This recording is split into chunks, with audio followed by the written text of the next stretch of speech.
자다가 갑자기 다리가 당겨서 잠에서 깨신 적이 있으신가요? 종아리가 돌처럼 굳어버린 것 같고 조금만 움직여도 찢어질 듯 아파서 한동안 숨도 제대로 못 쉬었던 경험. 많은 분들이 이렇게 말합니다. 아, 그냥 근육이 놀랐나 보다. 나이 들어서 그런가 보다. 하지만 정말 그럴까요? 오늘 이 영상에서는 자다가 다리에 쥐가 나는 현상이 단순한 근육 문제가 아닐 수 있는 이유, 그리고 우리 몸이 보내는 아주 중요한 신호에 대해 천천히 하나씩 이야기해보려 합니다. 이 이야기는 겁을 주기 위함이 아닙니다. 미리 알고 미리 돌보자는 이야기입니다. 쥐란 무엇인가? 의학적으로 쥐는 근육 경련, 즉 근육이 본인의 의지와 상관없이 갑자기 강하게 수축하는 현상입니다. 보통 종아리, 발바닥, 허벅지에 많이 생기죠. 특히 잠자는 중이나 새벽녘에 자주 발생합니다. 이유는 간단합니다. 잠을 자는 동안 우리 몸의 움직임은 줄어들고 혈액순환도 낮아지기 때문입니다. 그런데 여기서 중요한 질문이 하나 있습니다. 왜 어떤 사람은 자주 쥐가 나고 어떤 사람은 거의 없을까요? 그 차이가 바로 몸의 균형 상태입니다. 몸속 균형이 깨졌다는 신호. 쥐가 자주 난다는 것은 근육 하나만의 문제가 아닙니다. 우리 몸 전체의 균형, 즉 수분, 전해질, 혈액순환, 신경 전달, 이 모든 것이 어딘가 어긋났다는 신호일 수 있습니다. 몸은 말을 하지 못합니다. 대신 증상으로 알려줍니다. 쥐는 그 중에서도 비교적 강한 신호입니다. 나 지금 좀 힘들다. 어딘가 부족하다. 이 말을 다리 근육을 통해 보내고 있는 것입니다. 가장 흔한 원인 수분 부족. 첫 번째 원인은 수분 부족입니다. 많은 어르신들이 이렇게 말씀하십니다. 물 많이 마시면 화장실 자주 가서 불편해. 나는 물 잘 안 마셔도 괜찮아. 하지만 나이가 들수록 몸속 수분 저장 능력은 떨어집니다. 조금만 부족해도 근육과 신경이 예민해지고 쥐가 나기 쉬운 상태가 됩니다. 특히 잠자는 동안에는 땀과 호흡으로 생각보다 많은 수분이 빠져나갑니다. 그래서 자기 전에 물을 전혀 마시지 않으면 새벽에 쥐가 날 확률이 높아집니다. 칼슘과 마그네슘 부족. 두 번째 원인은 칼슘과 마그네슘 부족입니다. 이 두 성분은 근육의 수축과 이완을 조절하는 아주 중요한 역할을 합니다. 쉽게 말해 칼슘은 수축 스위치이고 마그네슘은 이완 스위치입니다. 이 중 하나라도 부족하면 근육이 수축한 채로 풀리지 못하고 그 결과가 바로 쥐입니다. 특히 편식이 있거나 식사량이 줄어든 분들, 우유나 두부, 견과류 섭취가 적은 분들에게 자주 나타납니다.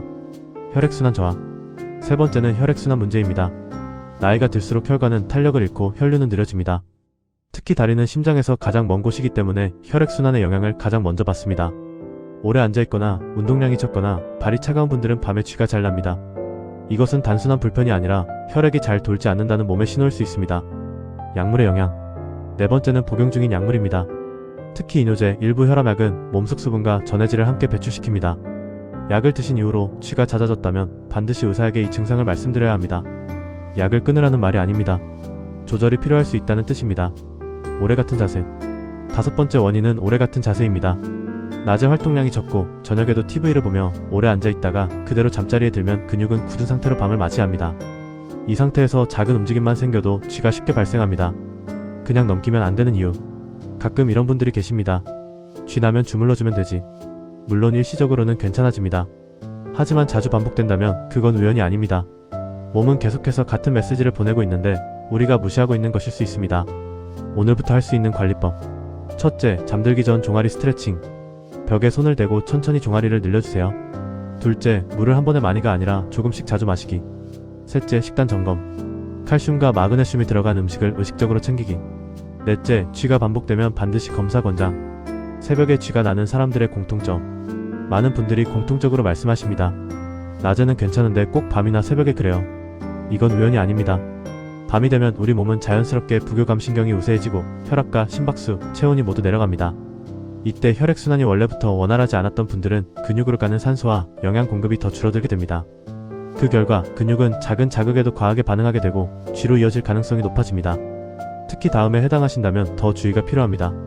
저녁 식사를 대충 하시는 분, 저녁 이후 거의 움직이지 않는 분, 다리가 자주 붓는 분, 발이 차가운 분, 이 모든 신호는 몸이 이미 낮부터 힘들었다는 증거일 수 있습니다.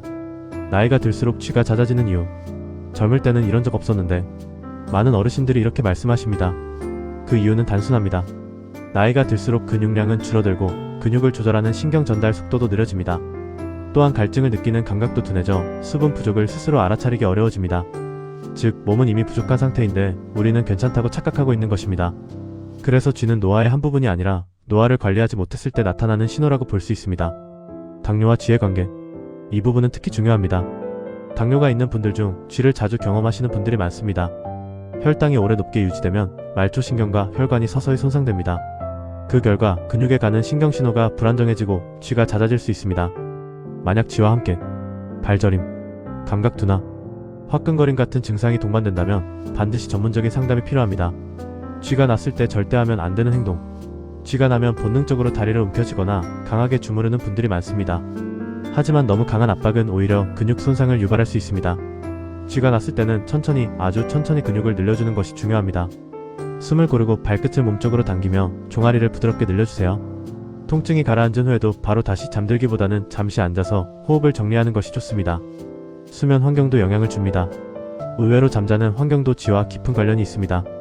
너무 차가운 방, 에어컨 바람이 다리에 직접 닿는 경우, 얇은 이불, 이런 환경에서는 다리 근육이 쉽게 긴장합니다. 특히 여름철에 쥐가 잦아졌다면 환경 점검이 꼭 필요합니다. 다리는 항상 따뜻하게 유지해주는 것이 좋습니다. 하루 루틴 점검하기. 쥐를 줄이기 위해 특별한 운동을 할 필요는 없습니다. 중요한 것은 규칙성입니다. 하루 10분 가벼운 걷기, 잠들기 전 스트레칭 3분, 식사 거르지 않기. 이 세 가지만 지켜도 몸의 균형은 조금씩 회복되기 시작합니다. 병원에 꼭 가야 하는 경우, 다음에 해당된다면 반드시 검사를 권합니다. 일주일에 여러 번 반복될 때, 한쪽 다리만 계속 쥐가 날 때, 통증이 오래 지속될 때, 다리 색이 변하거나 붓기가 심할 때, 이 경우는 단순 쥐가 아닐 수 있습니다. 몸은 항상 신호를 보냅니다. 몸은 갑자기 아프지 않습니다. 작은 신호를 여러 번 보낸 뒤 우리가 계속 무시할 때 더 큰 증상으로 나타납니다. 자다가 다리에 쥐가 나는 것도 그 중 하나일 수 있습니다. 오늘부터 조금만 더 내 몸을 살펴보세요. 그 관심이 앞으로의 시간을 훨씬 편안하게 만들어줄 수 있습니다. 이 이야기가 여러분의 밤을 조금이라도 지켜줄 수 있기를 바랍니다. 쥐가 잦은 분들의 하루를 자세히 들어보면 몇 가지 공통된 모습이 보입니다.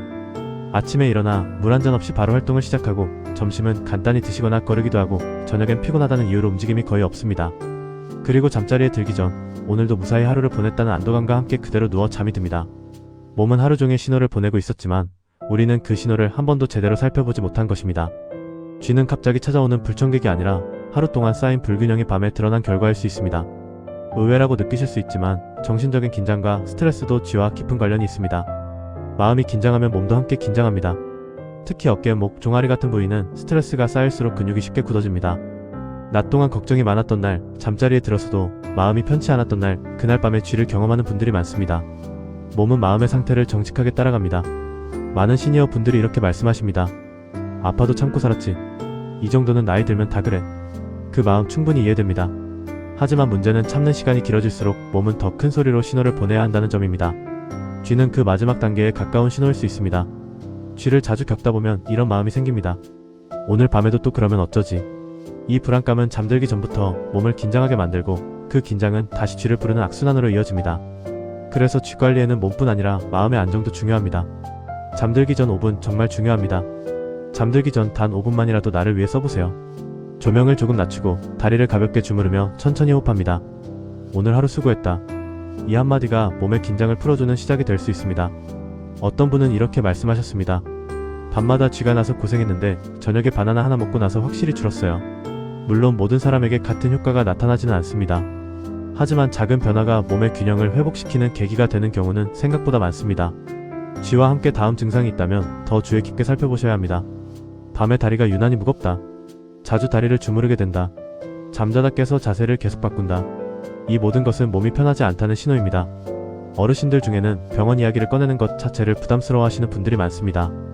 괜히 큰 병일까봐 무섭다. 번거롭고 귀찮다. 하지만 검사는 병을 찾기 위한 것이 아니라 안심하기 위한 과정일 수도 있습니다. 쥐를 완전히 없애겠다는 목표보다는 조금 덜 아프게, 조금 덜 자주, 이렇게 생각하시는 것이 오히려 오래갑니다. 몸은 천천히 변합니다. 내 몸을 탓하지 마세요. 쥐가 난다고 해서 내 몸이 망가졌다고 자책할 필요는 없습니다. 몸은 지금도 최선을 다해 버티고 있는 중입니다. 우리가 해야 할 일은 그 노력을 알아주고 조금 도와주는 것입니다. 오늘 밤 잠자리에 들기 전 다리를 한 번 더 살펴보세요. 차갑지는 않은지, 지나치게 뻣뻣하지는 않은지. 그 작은 관심이 내일의 밤을 바꿀 수 있습니다. 쥐는 몸이 보내는 경고이기도 하지만 동시에 우리에게 스스로를 돌보라는 부탁일지도 모릅니다. 오늘 이 긴 이야기를 끝까지 들어주신 것만으로도 이미 자신을 아끼고 계신 겁니다. 이 영상이 여러분의 밤을 조금 더 평온하게 만들어주기를 바라며 다음 이야기에서는 밤에 다리가 차가운 이유에 대해 이어가 보겠습니다. 조용히 들어주셔서 고맙습니다.